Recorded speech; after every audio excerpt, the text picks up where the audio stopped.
Welcome back, everybody, to this week's edition of the PGA DFS Pick Show. I am your host, John McNutt, can be found on socials at JohnCole19. I'm here for Fantasy Sports Insight, talking DraftKings PGA Golf for this week's Valspar Championship. Quick recap of last week. Scotty Scheffler kind of ran away with things, made it less exciting on Sunday than we've been seeing the last handful of weeks. But big ups to him. He's just been playing out of this world the last 16 months or so. He's just in form. Tough to bet against him any week, but we don't have to worry about that this week at the Valspar Championship. Let's go ahead and jump right in, looking at the course Innisbrook Resort. This is the Copperhead course in Palm Harbor, Florida. It's a par 71, about 7,300 yards, and listed as Bermuda grass greens. They are really dormant this time of season. The more I'm reading on it, we're looking at kind of more of a POA grass blend, but if you want to look at some courses last week at Sawgrass, the exact same thing. We had the exact same grass at TPC Scottsdale as well for the Waste Management Phoenix Open. So there's been a handful of courses here just even in the last couple months or so that have a very similar blend on the grass, on the greens. So if you want to take a look at those, but it's listed as Bermuda grass. As far as the course goes, it is a pretty difficult course, especially off the tee. Very tree-lined fairways, quite a bit of sand, and about half of the holes have water hazards to deal with again this week. Quite a bit of elevation changes on holes as well. So it's kind of a difficult track. We're going to see the winner probably somewhere in the neighborhood of, at 10 to 14 under par. The biggest reason why it might get a bit lower this year is from the wind. It's supposed to be very, very windy this week. Looks like it could come in later in the day on Friday. Last through the weekend, could be awful, awful scoring conditions. So certainly take that into consideration. Maybe even trying to stack one wave or both, just kind of depending on what the outlook looks like come Wednesday night. So pay attention there. Also in the Discord, I'll be chatting about weather and kind of my final predictions based on what I'm seeing come Wednesday evening. So make sure to join in the Discord for that.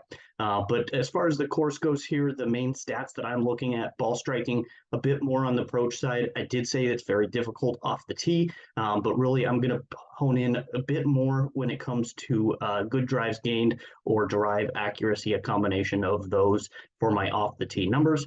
Looking quite a bit at approach as well as around the green play. There's going to be a lot of missed fairways, a lot of missed greens. So I'm certainly including scrambling in my modeling this week. The ball is going to be all over the place, especially with this wind. So factor scrambling into your modeling a bit more than you typically would. This course also has 5 par 3s. They're really, really long, very difficult par 3s. So I'm including that in my modeling as far as long par 3 scoring. And then par 5s, there are still four par 5s on the course. So there's quite a bit of scoring opportunities there. At least that should be the best scoring opportunities this week. If you want to look, the holes, though, they're extra long par 5s. So I'm going to put kind of that 550 to 600 yard range into my modeling. I usually don't get as specific on the par 5s, but these are really long ones. This is not something that golfers are going to get there into very often unless the wind is helping them that day on that hole. We'll see how that goes. So that's going to be about it for my main categories I'm looking at for stats this week. Go ahead and jump into my favorite golfers right here at the top. My first favorite golfer would be Tommy Fleetwood. He is 9,800 on DraftKings. I'm showing about 22 to 1 outright bet to win. Now, Tommy Fleetwood, as we all know, has not won on the PGA Tour here. I think this could be a good opportunity for him. He's playing really well right now. As far as the form goes, he has made 3 out of 4 cuts on the PGA Tour so far this calendar year. He's also 2 for 2 on the DP World Tour for made cuts. And if you look back a little farther, he did win in November in a South African event that is part of the DP World Tour. So we know he can win, but can he win on the PGA Tour? I think this is the type of week where he's going to be able to get that done. So I like him a lot here. The course history for him, he only played here once. He finished 16th last year at this event. He's very, very good in windy conditions. My modeling, I show him as a top 5 golfer in windy conditions in this event. He's also very good on those long par 5s.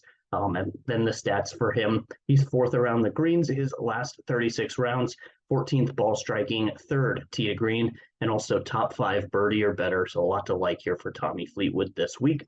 My other favorite golfer on DraftKings is going to be Justin Rose. He's at 9,600, even a little better odds to win outright in the betting market at 20-1. He has made 6 out of 9 cuts so far this season. He was also a winner just a handful of weeks ago. That was back at Pebble Beach. Now, he did miss a couple cuts since then, but certainly Justin Rose's game is good enough to win if he rises to the occasion, and I think he certainly can here this week.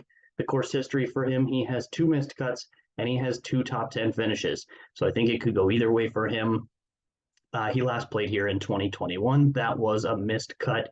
But as far as Justin Rose goes, he, just like Tommy Fleetwood, excellent in the wind. I have him top 5 in my modeling there. The irons for him are red hot. He didn't play awesome the last week, the last 2 events, but his irons have still been really good. I expect him to continue that form for especially on approach. And then his last 36 rounds, he's top 20 ball striking, top 25 tee to green, and top 5 birdie or better, and also top 10 in that good drives gained stat that I mentioned before. So I like both of these guys a lot. They're not going to break the bank on your salary for DraftKings. You could certainly play both if you want to, and I think starting your lineup with one or the other seems like a great option. We'll see on the ownership how it kind of shakes out here, but I think a lot more people are going to gravitate to Sam Burns, Justin Thomas up at the top, even maybe some Jordan Spieth. So these 2 guys, although they will be popular, I don't believe they're going to be top 2 or 3 most owned golfers on DraftKings. So certainly can play them GPP, maybe even cash if you could fit one, the other, or both. So some value plays. Popping off the charts for me, this is AKSHAY BHATIA. AKSHAY is a golfer that has played a handful of PGA events. He's actually played quite well. The ball striking numbers are excellent. And I think he's kind of a fan favorite, especially in the DFS world. A lot of people like AKSHAY. He's also very good. I really enjoy all the social media stuff that he does. His girlfriend is on the bag. There's a lot to like for AKSHAY. I think he is a good DraftKings play as well this week. 7,500, about 130-1 to win outright. But as I was looking across a couple different books, I know some have him as low as like 65-1 to win. And that's the same as like JT Poston or Brandon Wu. Those guys are 500 to 1,000 more on DraftKings. So I think you get probably quite a bit of value for him at the 7,500. If he was closer to 8K, 82, 83, I'd say that value isn't really there, although he deserves to be that price. But I think you get quite a bit of extra just inherent value, him being at 7,500 based on those other books. This 130-1, that is on DK Sportsbook pricing. So he was runner-up just a couple weeks ago at the Puerto Rico Open. Obviously, that was while we had one of the event at Bay Hill. But although it was an alternative event, he still came second, played really, really well. He has won on the Korn Ferry Tour as well. Two top 10 finishes on the Korn Ferry Tour in January. He did play this event in 2019. He did miss the cut, but he was just a teenager back then. He's a much better golfer now. And just this week, in fact, I think announced this morning, and he has received a special temporary membership by the PGA Tour that's going to get him into really unlimited events that his ranking qualifies him for the rest of this year. Won't qualify for the playoffs unless he ends up getting a win, but certainly wish him the best, and I think he deserves to have a PGA Tour card full-time going into next year. If the season ended right now, the points he's already earned, he'd be in. He's inside the mark, but certainly needs some good finishes, but will have plenty of opportunity now that he's received that temporary membership from the PGA Tour. So really excited for him. I think he can have a great week this week.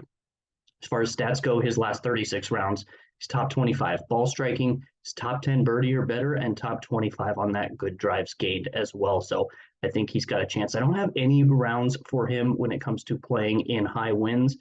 So I'm not really sure how he's going to shake out there, but I certainly hope that he can kind of pull through the winds, or maybe he gets a lucky draw on the wave advantage if there is one for the first 2 rounds of this tournament. So definitely look his way. Another golfer not on this slide that I really like as a value play, that would be Eric Cole. He's a guy, if you remember, he played really well, finished second at the Honda just a few weeks ago, was down the stretch and almost won that event, but couldn't quite squeak it out. He has top 30 finishes in 3 out of his last 4 events, and the irons are red hot right now. So definitely look Eric Cole's way as well. He's 7,300 on DraftKings.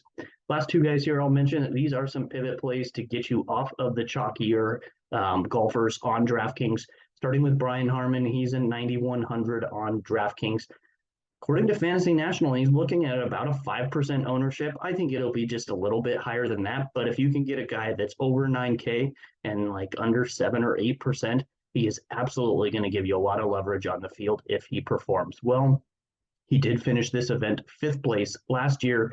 Now, he had 4 missed cuts in the 4 previous tries, but 5th place on this course last year certainly proved he can play well here. He is excellent when it comes to putting on these similar grass greens. Very, very good in my modeling when it comes to comp courses. Brian Harman is a fairway finder. I think he's got a good chance, and especially with that low ownership, I think you really get some leverage there. So look his way in some GPPs. Don't go there in cash probably, but GPPs definitely worth a look. Last guy here, Nick Taylor, 7,600 on DraftKings. I'm showing maybe around 7% ownership on Fantasy National right now, his projected ownerships. That's lower than a few guys in his range, including Steven Yeager, Nate Lashley, and Robbie Shelton. I think Nick Taylor is just as good, if not better, than all those guys and has a great chance this week. He's very, very good in the wind, excellent around the greens, and he's got 3 top 20 finishes in 7 events so far in 2023. That includes that runner-up when he was at the Waste Management Phoenix Open. Again, Scotty Scheffler winning there. But yeah, Nick Taylor, I think, again, good ownership leverage play at 7,600, up against some chalkier guys right near him in the pricing. So that is it for my picks this week for DraftKings. One last note, this is the Fantasy National Golf Club one and done contest, the Pat Mayo Open. I did go down in the standings last week, unfortunately. I went with Rory, the missed cut between him and Rahm. A ton of people got $0 for their entry into this contest. So I did fall in the standings down to 738. I'm going to go with Tommy Fleetwood this week. All the reasons I mentioned before. Hopefully Tommy can do well for me. I see a handful of golfers that look like they're going to be really popular in this. That would probably be Sam Burns, who won this event the last couple of years. Justin Thomas, probably a really popular pick. Adam Hadwin, probably the most popular pick, because I don't think anybody is planning to take him later this year. I think he's a great option there. Maybe even some Fitzpatrick or Spieth could be higher up in this as well. But give me some Tommy Fleetwood. Hopefully he does me right this week. I could definitely use some top $5 to pull me up in the standings a little bit. That is going to do it for this week's show. I appreciate you watching. If you have any questions or comments, please leave them below here on YouTube. I'll be happy to answer them. Join me in the Discord as well. I will be posting core plays, weather projections, kind of what I'm thinking if there's wave stacking that is needed this week, and then ownership projections.